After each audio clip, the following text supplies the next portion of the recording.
ಮಾಡಬಹುದಾಗಿತ್ತು. ದುರ್ಘಟನೆ ಆಗಿದೆ, ಎಲ್ಲರಿಗೂ ಕೂಡ ದೊಡ್ಡ ಆಘಾತ ಆಗಿದೆ ಅಂತ ಹೇಳಿ. ಸರ್ಕಾರದ ವೈಫಲ್ಯ ಇದೆ ಅಂತ ಈ ಸರ್ಕಾರದ ವೈಫಲ್ಯನೋ ಅಥವಾ ಇನ್ನೇನೋ ಇದು ಆ ಚರ್ಚೆ ಮಾಡುವಂತ ಸಮಯ ಅಲ್ಲ. ಯಾರು ದುಃಖದಲ್ಲಿದ್ದಾರೆ, ಯಾಕಂತಂದ್ರೆ ಸುತ್ತಮುತ್ತ ಛಾಯೆ ಸಂಭ್ರಮದ ಆಚರಣೆಯ ಸಂಭ್ರಮದ ಛಾಯೆ ಇದೆ.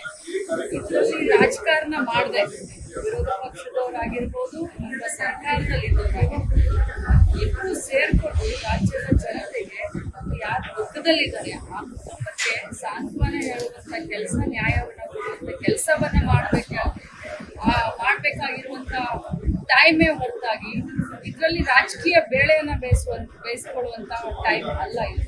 ನಾನು ಸುಮಾರು ಮಾಧ್ಯಮದಲ್ಲಿ ಬೆಳಗ್ಗೆಯಿಂದ ನಿನ್ನೆ ರಾತ್ರಿಯಿಂದ ಏನು ನಾನು ಗಮನಿಸ್ತಾ ಇದ್ದೀನಿ.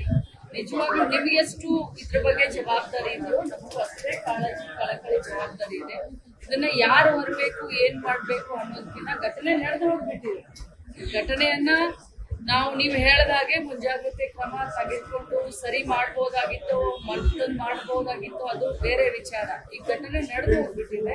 ಇದನ್ನ ಹೆಂಗೆ ಸುಧಾರಣೆ ಮಾಡಬೇಕು, ಹೇಗೆ ಇದನ್ನ ಪಾಪ ಸಾಂತ್ವನ ಹೇಳ್ಬೇಕು, ಅವ್ರಿಗೆ ಏನು ಯಾವ ರೀತಿ ನ್ಯಾಯ ದೊರಕಿಸ್ಬೇಕು ಆ ಪ್ರಯತ್ನ ಮಾಡ್ಬೇಕು. ಈ ರೀತಿ ಆಗ್ಲಿ ಅಂತ ಸರ್ಕಾರ ಆಗಲಿ ನಾವಾಗಲಿ ಅಥವಾ ಮಾಧ್ಯಮದವರಾಗಲಿ ಬಯಸ್ಬೋದಾ? ನಾವೆಲ್ಲ ಜವಾಬ್ದಾರಿ ಯಾರಿತ್ತು ಅಂತ ಸರ್ಕಾರ ಜವಾಬ್ದಾರಿ ಇದನ್ನ ಬಯಸ್ಬೋದಾ? ಯಾರಾದ್ರೂ ಬಯಸ್ಲಿಕ್ಕಂದ್ರೂ ಖಂಡಿತ ಸಾಧ್ಯ ಇಲ್ಲ. ಅದಕ್ಕೆ ನಾನು ಹೇಳ್ತಾ ಇದ್ದೀನಿ, ಬಹಳಷ್ಟು ಬರೇ ಅವ್ರು ಕಳ್ಕೊಂಡಿದ್ದಾರೆ, ಅವ್ರಿಗೆ ದುಃಖ ಆಗಿದೆ, ನಾವು ಅವ್ರ ದುಃಖದಲ್ಲಿ ಭಾಗಿಯಾಗಿಲ್ಲ ಅಂತ ಅಲ್ಲ. ನಮಗೂ ಕೂಡ ಅತ್ಯಂತ ಕಾಳಜಿ ಇದೆ, ನಮಗೂ ಕೂಡ ಅತ್ಯಂತ ದುಃಖ ಆಗಿದೆ ಅಂತ ಹೇಳಿ